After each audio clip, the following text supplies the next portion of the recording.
Amigos telespectadores da Rede Vida de Televisão e do programa Páginas Difíceis da Bíblia. Estas aqui que estamos estudando agora são páginas difíceis. Então, vamos continuar as páginas difíceis. Não é? Eu gostaria de dizer que esses 11 capítulos, por parte do grande público, são conhecidos apenas em pequena parte. Conhece apenas o capítulo 1º, o 2º e o 3º. Ou seja, a criação, Adão e Eva e o pecado original. Os outros capítulos, do 4º em diante, não conhecem nada. Ouviram falar do dilúvio, mas não sabem explicá-lo. Ouviram falar de uma torre de Babel, mas também não conhecem muito. E, no entanto, para complicar a situação, muitos tratam esses capítulos aqui como sendo capítulos infantis. Essa história de dizer que Deus criou o mundo em 6 dias. Adão e Eva. Essa história de dizer que Adão e Eva, de se falar de Adão e Eva como se fala de Davi e Bersabeia. Essa história de falar da maçã, essa história de falar da serpente. Na verdade, aqui fala do fruto, não fala da maçã. Mas para o público em geral, é a maçã. É a maçã. Que não está aí, não está mesmo. Não está aqui. Não está. De onde surgiu a maçã? Pois é. Surgiu É uma interpretação. maçã na história aí. É a mesma coisa dos 3 reis magos. Onde está que são 3? Pois é. E onde está que são reis? Também é tudo criação. E onde está que estavam presentes? Aí está em Mateus, mas que eram 3 e que um era negro e que vieram não sei de onde, que eram reis, isso nada está. Isso é criação da tradição. Bem, o fato é que esses capítulos aí são capítulos tidos como infantis. Hoje, bem, uma pessoa séria, uma pessoa que estudou física, que estudou astrofísica, que se doutorou nestas coisas, que conhece as teorias a respeito do surgimento do universo, a teoria do Big Bang, que parece que se impõe, etc. Vão ler isso aí. Isso é história de criança. Isso é história infantil. Isso é história de carochinha. Lamentavelmente, esses capítulos são tidos como histórias infantis. Eu, há 3 ou 4 programas atrás, falava numa linguagem mitológica ou metafórica. Estão lembrados? E o que é que eu dizia de uma linguagem metafórica? É aquela linguagem que tenta explicar ou tenta transmitir o intransmissível. Nós nunca saberemos como foi o surgimento do universo. Nos detalhes nunca saberemos. Aqui a ciência engatinha e cada dia que passa levanta uma hipótese. Mas todas elas no nível hipotético. Nenhuma delas se impõe. E quando uma delas parece se impor, vem outra. Recentemente teve a partícula de Deus aí que foi tão... Parece no atual, aqui nós devemos falar sempre no atual estado da ciência. Isso. Porque não podemos engajar o futuro. Parece que no atual estado da ciência, este planeta tem 27 bilhões, não milhões, bilhões e meio de anos. É uma coisa impensável, né? O planeta. Os dinossauros, no meu tempo não se falava de dinossauro, porque acho que não se conhecia essas coisas. Quando eu era criança e estudava história natural, geografia, não se tocava nisso aí. Os dinossauros são animais fantásticos no sentido de tamanho, eles existiram, né? Herbívoros, que começaram a existir há 225 milhões de anos atrás e deixaram de existir há 65 milhões de anos. Até hoje não se sabe bem por que os dinossauros deixaram de existir. A teoria, porque aqui não se passa de teoria, a teoria mais comum, mais aceita, é que um asteroide de tamanho Considerável. considerável, se teria violentamente chocado com a Terra e provocado uma destruição aqui em massa de tudo. É um efeito de não sei quantas bombas atômicas, né? Um efeito desse. Você sabe que existe mais de uns 200 asteroides andando, circulando, girando em forma mais ou menos irregular no espaço aqui. Mais ou menos a uns 200 ou 300 mil quilômetros da Terra, portanto não muito longe não. Final de dezembro agora, novembro, dezembro, começou-se um estudo das agências espaciais em como já pensar em destruir esses asteroides numa eventual rota de colisão. Para evitar esta teoria que acabou com os dinossauros. Até agora, graças a Deus, eles estão quietos, estão se limitando a fazer órbitas. Mas e se algum sair da órbita? Eles são todos irregulares. Se algum de certa grandeza sair da órbita e vier em direção à Terra, bem, os nossos dias estariam contados. Certamente. Dependendo do choque que se dê, vai embora tudo. Essa é a teoria que mais seguida, mas não passa de teoria, não é? Para o caso da extinção dos dinossauros e o surgimento dos mamíferos. 65 milhões de anos não havia ser humano nenhum aqui, nem Adão e Eva. Não havia ser humano nenhum. Tudo parece que, a linha antropiteca que tomou a direção do Homo sapiens começou há 1,5 milhão de anos atrás. Agora, quem foi o primeiro homem? Nunca se saberá. Nunca se saberá. Mas teve que haver. Claro, se havia um antes, deve haver um início, né? Exatamente. Deve ter havido um início. Mas quem foi? A ciência aqui engatinha. Ela, às vezes, tem certos indícios. Por exemplo, se ela encontra um desenho primitivo numa caverna, os animais nunca desenharam. Ali se está diante de uma presença de um ancestral humano. Se ela encontra um uso inteligente do fogo, os animais nunca fizeram uso inteligente do fogo. Se ela encontra resquícios de enterro, de cemitério, os animais nunca enterraram os seus semelhantes. Então, se pode dizer que estamos diante da presença de um ser humano. Porém, nunca o primeiro. E nem mesmo em que continente ele apareceu. Foi no continente europeu? Foi no continente asiático? Foi no continente africano? Nós não sabemos absolutamente nada. Porém, teologicamente se pode estabelecer um limite. Enquanto não houve consciência humana, enquanto não houve vontade, liberdade e responsabilidade, ainda que em grau pequeno, não estamos diante de um ancestral nosso.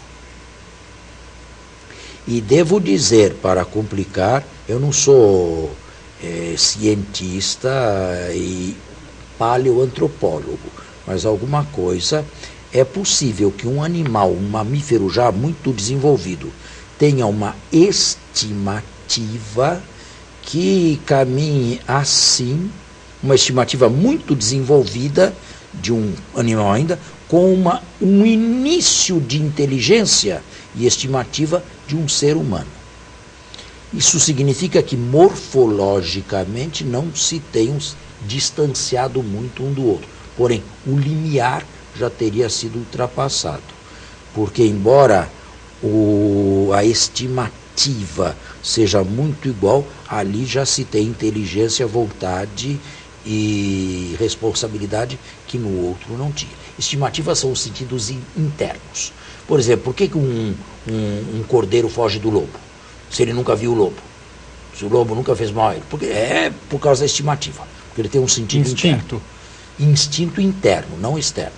Não é? A isso damos o nome de estimativa. Bom, houve uma época em que isto se deu. Embora a transposição do limiar seja metafísica e não morfológica, e, portanto, dificilmente alguém vai dizer: aqui está o primeiro homem, aqui está o iniciador da raça humana. Certamente não foram crianças. Certamente o primeiro homem e a primeira mulher deve ter surgido adultos. Nós vamos fazer um intervalo e já voltamos.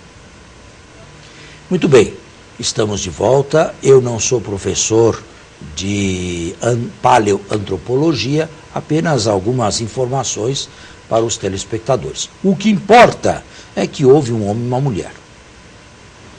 Certo? Se um ou diversos homens e diversas mulheres é também uma questão muito discutida a respeito da grossura do fílum. Se o fílum deu um casal só ou se o fílum deu diversos casais. Bom, mas isso é uma questão muito discutida e não vem ao caso aqui entrar nesse poligenismo ou monogenismo poligâmico. Quer dizer, um diverso, a espessura do filo. Não é o caso de se tratar disto aqui. Qual é o aspecto bom e religioso deste texto? Eles todos falam uma linguagem, digamos, metafórica. Não tem nenhum sentido falar em duas pessoas do mesmo sexo. Não aconteceria nada. Se a ordem é para que o rei da criação ou o administrador da criação reine e se multiplique, é preciso ter um homem e uma mulher, e isto é da ciência também, porque até os dias de hoje, crescei e multiplicai-vos é a máxima. É a máxima de todos os tempos. Agora, vem o mais importante que eu quero dizer. Nestes 11 primeiros capítulos, e sobretudo no primeiro, que é um texto sacerdotal, Deus vê que tudo era bom. O mundo é bom, o homem e a mulher são bons, o casamento é bom e a procriação, a fecundidade é boa também. É muito boa. Num linguajar simbólico e metafórico, isto vale para todos os tempos, porque o linguajar metafórico é atemporal. Não se trata de um início remoto onde a ciência não chega. O autor também não tinha nenhuma informação a respeito dos inícios. Ele viu a criação, ele presenciou o que tinha diante dos olhos, ele viu o presente, viu que o presente era bom, porque não era maniqueu, não era grego, não era platônico. Simplesmente ele retroprojetou esta bondade no passado. Esta bondade da criação existe até os dias de hoje. O planeta é bom, a nossa casa aqui na Terra é boa, nós não sentimos o peso da vida terrestre, acho que nós não nos sentimos prisioneiros da matéria, não é? Nós nos sentimos bem aqui embaixo, embora seja uma vida dura para muitos. A casa do homem é esta aqui e tudo é bom. Até os dias de hoje. O autor não podia falar disto aqui numa outra linguagem para todos os tempos, inclusive o início absoluto, a não ser numa linguagem metafórica e mitológica. Está vendo como, de repente, o texto vira atual? Ele não é científico, ele não quer ser científico. E não trata de ciências.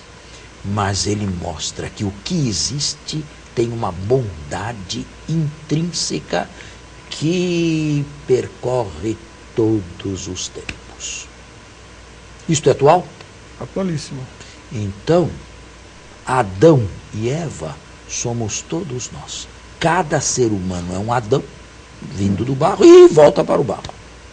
E cada mulher é uma Eva. Adão e Eva aqui, nos primeiros capítulos, não são nomes próprios. São nomes coletivos. São nomes, é o gênero humano. Homem e mulher. O gênero humano tipificado em Adão. E por que Adão? Porque veio da Adamá. Adamá em hebraico significa terra. Quem foi feito da terra é Adão. Adão vem da Adamá. E o que foi feito da terra volta para a Adamá, que é a terra. Todos nós somos Adão. Agora, padre, nessa história que o senhor conta, começando pela existência do homem, né, em que momento o homem vem... Até os dias de hoje? Até os dias de hoje. Existe uma teoria que separe a existência da vida inteligente, da existência do sopro divino, da vida com o Espírito de Deus? Não. O texto fala que desde que o homem foi criado, o homem foi criado num momento privilegiado de Deus e foi criado para ser um partner e um dialogante com Deus. E isto acontece até os dias de hoje. Vida inteligente só com Deus. É dentre todos, no âmbito inteiro da criação, os únicos com os quais Deus entra em diálogo são os seres humanos. Ele não entra em diálogo com nenhum animal. E muito menos com o que não tem vida. Certo? De modo que Deus não dialoga com quem não tem a inteligência. Mas ele está presente com quem não é ser humano. Mas ele está presente desde o início do ser humano. Desde o início dos seres humanos, Deus está presente como o Criador e o ponto de absoluta referência. Todos, desde o primeiro até hoje. Adão significa gênero humano, tirado da terra e que volta para a terra. Certo? Este é o primeiro tema que une esses capítulos 11 do Gênesis. É a criação, que saiu boa e continua boa nas nossas mãos. O mundo é bom e a vida é boa. Agora, concomitantemente, mas na sequência desses 11 capítulos, sucessivamente, é aqui que começam os enganos e as falsas interpretações, existem forças destrutivas, destruidoras. Existem. Algumas, não são reputadas ou não tem o homem como responsável. Um terremoto, por exemplo, um maremoto, um furacão. Mas outras forças humanas, ou forças destruidoras, têm como um nascedouro o ser humano. Deus fez o homem pecador? Aqui tenho que dizer que não. Agora, e como é que o pecado entrou no mundo? Isto é um mistério. Isto é um mistério que o texto não diz. No texto mitológico, Eva conversa com a serpente como se fossem duas velhas amigas. Uma não se apresenta à outra. O texto não diz na mitologia e na metáfora de onde veio o mal, como ele entrou no mundo. Isto vem de especulações tardias, judaicas e cristãs, anjos maus, anjos decaídos, rebelados, demônios. Mas não está aí. São especulações tardias. A presença do mal no mundo é misteriosa. Agora, uma coisa é certa. Se Deus não criou o pecado, Deus criou o homem pecável, capaz de pecar. Porque se o homem não fosse pecável, ele jamais pecaria. Por necessidade metafísica. Ele não pecaria. Se ele pecou é porque ele é pecável. E criou o homem com desejos. Ora, como foi que a partir daí o mal se insinuou e o homem buscou forças destruidoras? Isto é um mistério que a Bíblia não diz. A Bíblia se contenta em dizer que ao lado de uma criação boa existem concomitantemente forças destruidoras. Desde o início. E estas forças destruidoras estão, de alguma maneira, relacionadas com um desejo de autarquia por parte do ser humano. Isso desde lá até aqui.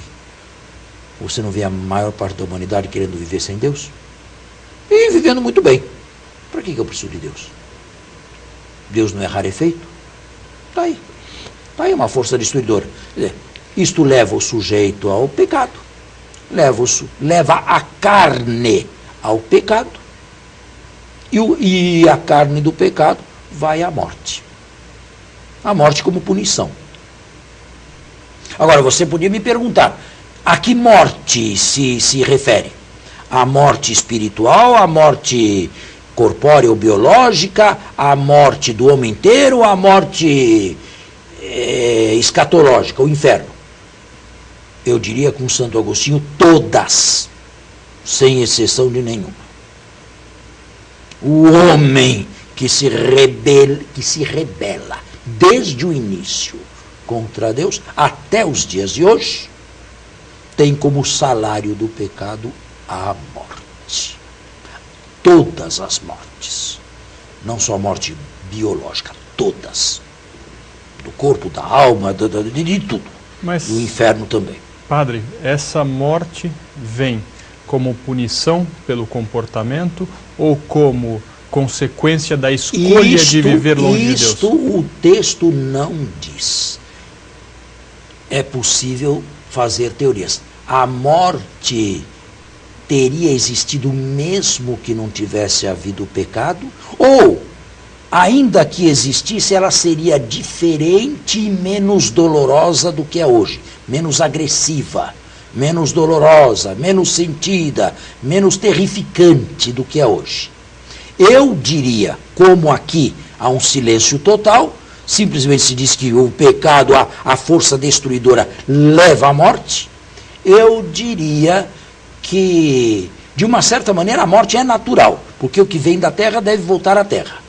Mas a tornar esta morte muito mais terrificante, muito mais dolorosa, muito mais agressiva, muito mais cruel e inimiga, foram as forças destruidoras do pecado no ser humano. Haveria aí uma distinção entre a matéria e o espírito? Eu faço uma distinção entre o que seria mais natural, talvez uma morte sem morte, uma morte mais tranquila, e a atual que nós conhecemos hoje. Agora, o autor não entra nessas questões, porque esse mundo nunca aconteceu, nunca existiu. Existiu um mundo de pecadores com forças destruidoras até hoje. E, portanto, Caim existe até hoje. A Bíblia, curiosamente, não fala que Caim morreu. Não conta a morte de Caim. Caim é um mal que não morre. Caim está solto em São Paulo e no mundo inteiro até hoje. Está vendo? Ao lado do bem e o mal, nós temos que terminar. Muito bem. Nosso tempo está esgotado, mas voltamos na próxima semana. Muito obrigado. Um bom domingo a todos. Até o próximo. Um bom domingo a todos e até nosso próximo programa.